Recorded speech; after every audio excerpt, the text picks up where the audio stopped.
What's good, you guys? You know who it is, man. It's your boy, Mr. Relentless Lex, and I'm back like I never left this mother. Yes, sir. Hello, somebody. All right, so, man, we got full police report reveals Cardi and Stefon in a PR relationship that went too far. The victim was identified as. All right, this is on Tisa Tell's. Tisa Tell's? Yeah, Tisa Tell's channel. She always have this spicy. Always, bro.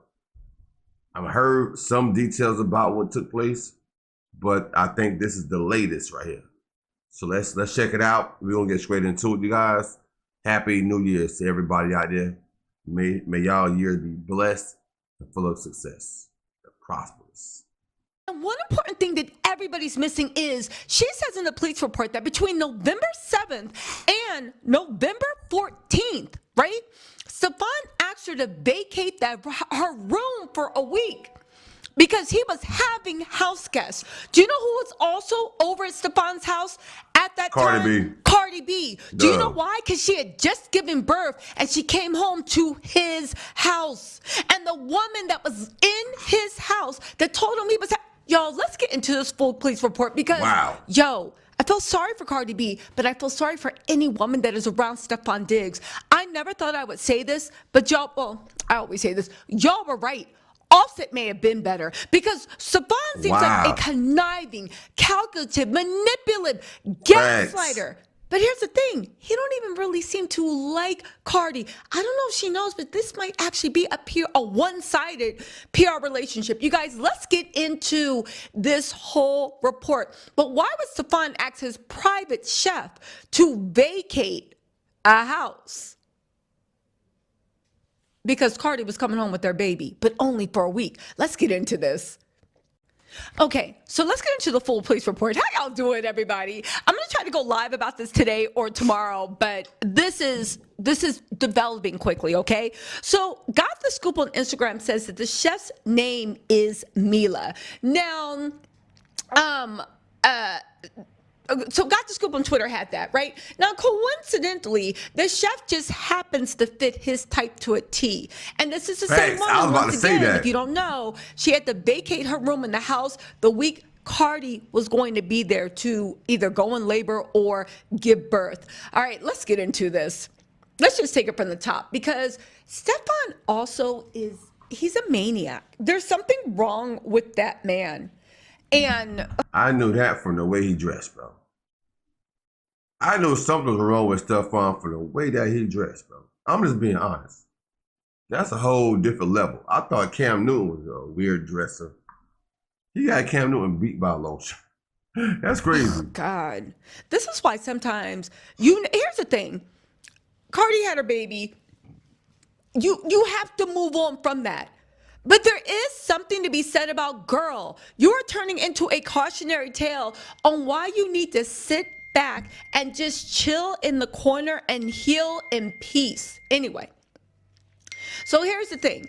On 12/16/2025, while assigned to the front desk, right, Mila entered the station to report a past incident. She appeared emotional and was initially hesitant to give a statement. She asked for a female officer. I checked the scheduling seats and saw that she did not have a female officer. We did not have a female officer on until 4 p.m. I let Mila know this and told her that hold on, y'all. Okay, I'm back. Somebody was blowing my phone up. All right. So I brought her into an interview room off to the lobby and we began to speak. Okay. After taking down her information, I asked her to tell me in her own words what happened. She was hesitant to reveal the suspect initially, but I told her I could take a statement and we could talk about who it was later. She went on to say that on December 2nd, she was working as a private chef at I'm not going to give the address, but whatever, in Dedham. She said that on the state, the male she worked for entered her unlocked bedroom. They had been having an ongoing text exchange over money owed to her. She said they began to discuss this, which apparently angered the male. Now, already, Stefon's in the house texting her. And he could have just kept texting her. He could have blocked her. He could have had security removed her. He could have had the cops come and pulled her out. He chose to walk into her bedroom. Yeah. She alleges that's when. So he walks into the red room, and they had just been arguing on text. She comes in, and she's like, "Listen, I just want my money," and he's like, "What?" And smacks the mess out of her. Her head is ringing. She is seeing stars. Okay. She said she tried to push away from him. Wow. The male then tried to choke her using the crook of his elbow around her neck. She said he was behind her with his arm wrapped around her. She said that she did feel like she had trouble breathing and that she felt like she could have blacked out. She said she tried to pry his arm away, but he tightened his grip. At that point, he threw her onto the bed. He said something to the effect of, "Yeah, thought so." And then she told him that she still hadn't been paid. At this point, the male said lies and walked out the room. She explained to me that he needs to sign off on payments in order for her to be paid, which is why she confronted him directly. I asked her if she had documented any of the injuries when they occurred. She said that she had some redness on her upper chest, but did not take photos. At this point in the conversation, she revealed that his name was Stefon Diggs and currently plays for the New England Patriots in NFL. Due to his fame, she was very hesitant to come forward with this. I asked about the details of her employment so I could understand the relationship. She said that she began as his private chef in July 20th, 2025, and that her employment was supposed to go through the end of the NFL football season. She said that she's normally paid by wire transfer, and the initial agreement was for weekly pay. She said since she had been working there, she was getting paid monthly instead. As of now, she said she still believes she's owed a month's pay. In early November, she told Stefon in early November, Stefon told her that her employment was not needed for the week of, and here's the crazy part. Hold on, let's get this actual week. This is the week Cardi B either had just given birth or she went over there because she was preparing for labor. He told her he wouldn't need her for the week of November 7th to the week of November 14th. Now, if this was because Cardi B was there after she had just given birth, that is sick and that is wild. That you only spent a week with Stefon. Do they really have a real relationship, or was this a PR relationship that went too far? This meant Mila would have to vacate her room for a week because she was having house guests. He told her to go home, and she said he did not provide any financial assistance for a flight home. That is where she was going to stay with her friend. She said that since she did not ask to be sent home for a week, she should still be paid her salary. She said that this is a standard in the type of work arrangement unless the employee asks for time off. Now, keep in mind as she's writing this or telling the person this, Stefon signed Keep in mind that as we read this, Stefon Diggs signed a three-year contract for $68 million. Yo, I see why Cardi didn't get a push president. I mean, at this point, we got bigger issues, right? Because Stefon appears, if all these lawsuits are true, he appears to be abusive. Now, you can be like, oh my God, it's because he got money, but these lawsuits were before Cardi, during Cardi, and might have been after Cardi. I will say, now, here's the thing, because I have a little, let me get back to my point, all right? I'll talk about this later. After the alleged assault on December 2nd, she left her position and left the residence to stay with a friend in somewhere. She said that on December 9th, she returned to the house to get her property. At that point, she texted Stefon, who told her to take up the monetary amount with his assistant. She spoke to Melissa from finance, who explained Stefon had requested a signed non-disclosure agreement from her before she could get paid. She did not sign any document. First of all, this is illegal. To withhold someone's wages, to force them to sign a non-disclosure agreement. Thanks. I mean, on top of strangling someone and all this other stuff. It is interesting that she didn't take any pictures or injuries of her, whatever. But keep it. No, that's what she messed up at, I believe, right there, bro. She should have took pictures, bro. She should have took pictures. That would have been an open and shut case. Keep in mind, this is the initial police report.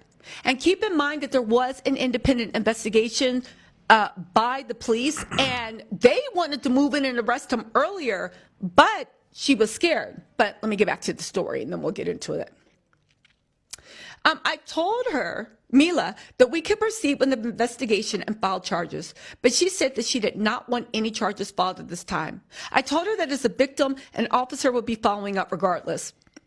I also let her know that if her mind changed, we could certainly go ahead with further investigations and charges.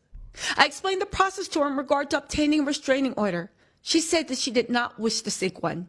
She said she just wanted to go home and had no intentions of returning.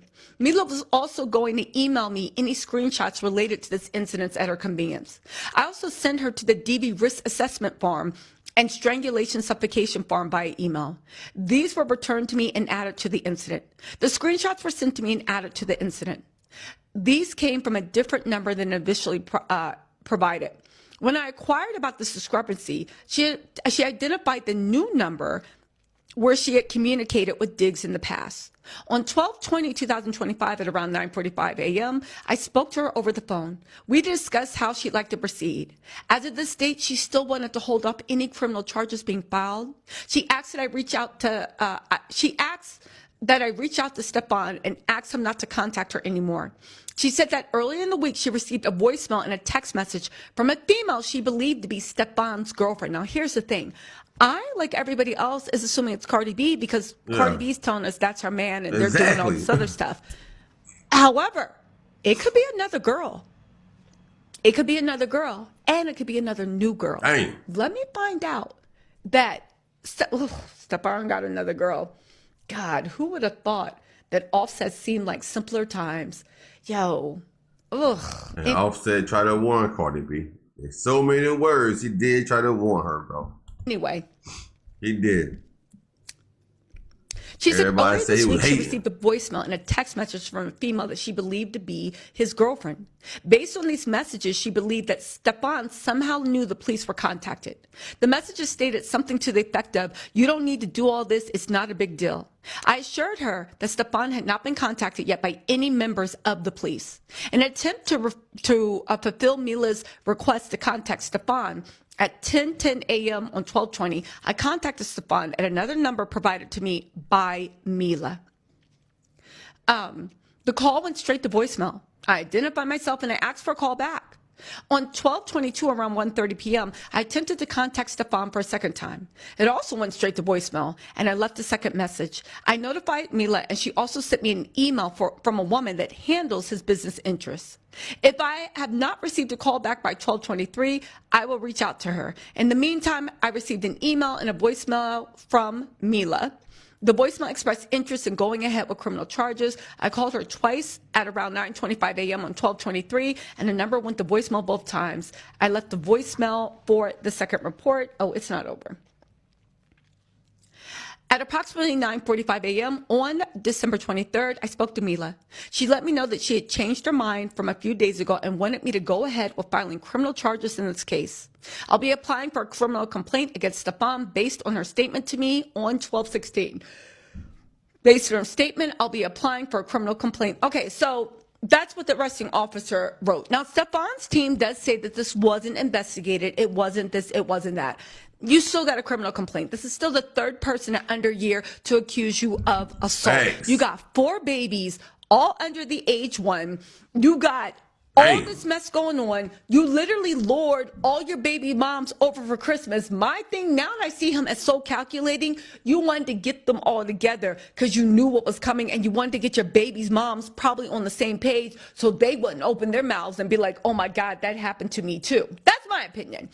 I also do want to say this, right, which is very, the screenshots, I think, shows that between 12/16 and 12/23, Stefon was probably fake negotiating for a settlement, which is why she kept insisting that she didn't want to press charges yet. But I bet you he was probably trying to entrap her in some sort of fake extortion charges. I see Stefon's game. I'm familiar with it. Again, he might be telling the truth on all 3 people, but Stefon has been a multimillionaire for quite a while. So for everybody to act like all these charges are just coming up because he got money, how many other things had Stefon, whatever? And I do think he was trying to fake negotiate with her. And I think she saw, oh, he is just bullshitting, and told them, like, you know what, go. And here's the thing. If you're a victim, you got a right to ask for money. He wanted money to make it go away. Now he's negotiating now. Regardless, what do y'all think about this? Again, that is the full police report. Very, very interesting that that's supposed to be Stefon's private chef. And she never really, well, she doesn't say whether she saw Cardi or not, but it's interesting that he said, I want you out the house because I'm having guests between this, and what was happening at that date. Cardi B was either in labor or she had the baby and she was brought to Stefon's house. And if that is the case, that means you only stayed at that man's house till maybe for 7 days after having the baby. I'm beginning to believe everybody when they said that's a PR relationship gone wrong. Anyway, you guys, let me know what you think in the Yes. Definitely sound like a PR relationship to me. And Cardi out here having kids and getting played, and man, I feel sorry for Cardi. I feel sorry for the victim, for the chef lady. I feel sorry for Cardi, man. That's crazy. Stefon like a lunatic with money. Facts, though. A lunatic with money. But, you know, the same way you rise, you'll fall, bro. You will fall. You can't do people wrong like that, man. The only thing that lady said was she won't what her pay was and what she deserves. That's crazy. For him to do the strangulation thing and choking, that's crazy. Cardi B need to run, bro. She better run fast. Because with all this going on, and she's connected to him, her career is in jeopardy as well as an artist. This is disgraceful.